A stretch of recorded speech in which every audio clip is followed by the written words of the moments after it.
আজিৰ প্ৰথম প্ৰশ্নটো দিয়া আছে কোচ ৰাজ্য প্ৰতিষ্ঠাপক কোন আছিল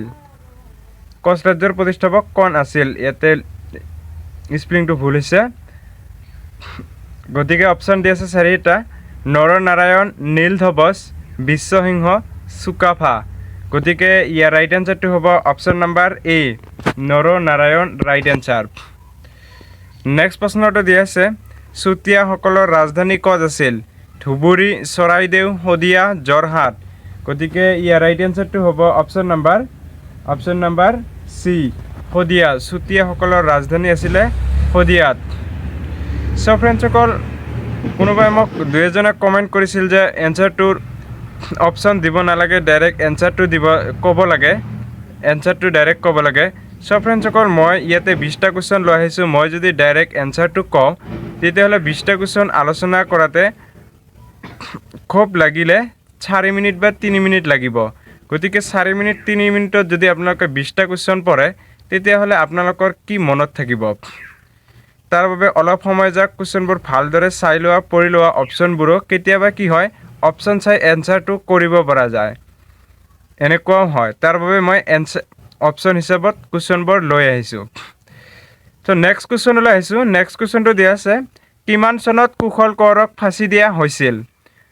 1980 1943 1945 1947 গতিকে ইয়াৰ ৰাইট এনসাৰটো হ'ব অপচন নাম্বাৰ সি 1943 কুশল কোঁৱৰক ফাঁচি দিয়া হৈছিল ক'ত ফাঁচি দিয়া হৈছিল ফ্ৰেণ্ডসকল গতিকে ফাঁচি দিয়া হৈছিলে যোৰহাটত 1943 নেক্সট প্ৰশ্নটো দিয়া আছে হাতী দাঁতৰ শিল্পৰ বাবে বিখ্যাত অসমৰ জিলাখনৰ নাম কি হাতী দাঁতৰ শিল্পৰ বাবে বিখ্যাত অসমৰ জিলাখনৰ নাম কি নলবাৰী বৰপেটা হাজো শিৱসাগৰ গতিকে ইয়াৰ ৰাইট এনসাৰটো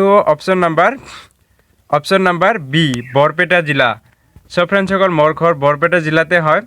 বৰপেটা জিলাৰ ৰাইট এনসাৰ হ'ব নেক্সট প্ৰশ্নটো দিয়া আছে শিৱসাগৰৰ কাৰেংঘৰ কিমান চনত নিৰ্মাণ কৰা হৈছিল 1743 1747 1751 1763 গতিকে শিৱসাগৰৰ কাৰেংঘৰ নিৰ্মাণ কৰা হৈছিল 1751 শিৱসাগৰৰ কাৰেংঘৰ নিৰ্মাণ কৰা হৈছিল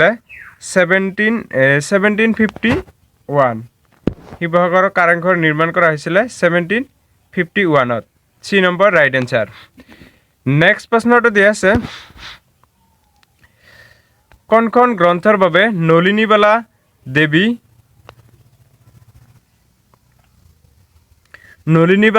সাহিত্য একাডেমী বঁটা লাভ কৰিছিল গতিকে কণ্ঠ গ্ৰন্থৰ বাবে নলিনীবালা দেৱীয়ে সাহিত্য একাডেমী বঁটা লাভ কৰিছিলে বনফুল বীন বৰাগী মঞ্চলেখা অলকানন্দা গতিকে ইয়াৰ ৰাইট এনসাৰটো হ'ব অপচন নাম্বাৰ ডি অলকানন্দা গ্ৰন্থৰ বাবে নলিনীবালা দেৱীয়ে সাহিত্য একাডেমী বঁটা লাভ কৰিছিলে right answer option number D next প্ৰশ্নলৈ আহিছোঁ নেক্সট প্ৰশ্নটো দিয়া আছে বড়ো সাহিত্য সভা কোন চনত গঠন হৈছিলে 1938 1950 1952 1920 গতিকে বড়ো সাহিত্য সভা গঠন হৈছিলে 1952 অপচন নাম্বাৰ সি ৰাইট এনসাৰ 1952 চনত হৈছিলে নেক্সট প্ৰশ্নটো দিয়া আছে বহুত ইম্পৰ্টেণ্ট প্ৰশ্ন হয় ভাৰতীয় মহাকাশ সংস্থা অৰ্থাৎ ইছৰো কিমান চনত স্থাপিত হৈছিল 1970 1950 1969 1979 গতিকে ইয়াৰ ৰাইট এনসাৰটো হ'ব অপচন নাম্বাৰ সি 1969 নত স্থাপিত হৈছিল নেক্সট প্ৰশ্নটো দিয়া আছে কম্পিউটাৰৰ মগজু বুলি কোনটো অংশক কোৱা হয় মনিটৰ কিবৰ্ড CPU মাউচ গতিকে কম্পিউটাৰৰ মগজু বুলি কোৱা হয় CPU অপচন নাম্বাৰ সি ৰাইট এনসাৰ নেক্সট প্ৰশ্নটো দিয়া আছে হিন্দু সভ্যতাৰ নৰ্তকীৰ মূৰ্তি ক'ত আৱিষ্কাৰ হৈছিলে হৰপ্পা চানহুদাৰ ৰূপাৰ মহেঞ্জোদাৰো গতিকে হিন্দু সভ্যতাৰ নৰ্তকীৰ মূৰ্তি আৱিষ্কাৰ হৈছিলে option number D right answer মহেঞ্জোদাৰোত নেক্সট প্ৰশ্নবোৰ চাওঁ নেক্সট প্ৰশ্নটো দিয়া আছে ভাল চকুৰ বাবে স্পষ্ট দৃষ্টিৰ নিম্নতম দূৰত্ব কিমান এইটো সায়েন্সৰ প্ৰশ্ন হয় গতিকে দি আছে 20 সেন্টিমিটাৰ 40 সেন্টিমিটাৰ 35 সেন্টিমিটাৰ 25 সেন্টিমিটাৰ গতিকে ইয়াৰ ৰাইট আনসাৰটো হ'ব option number D 25 centimetre next প্ৰশ্নটো দি আছে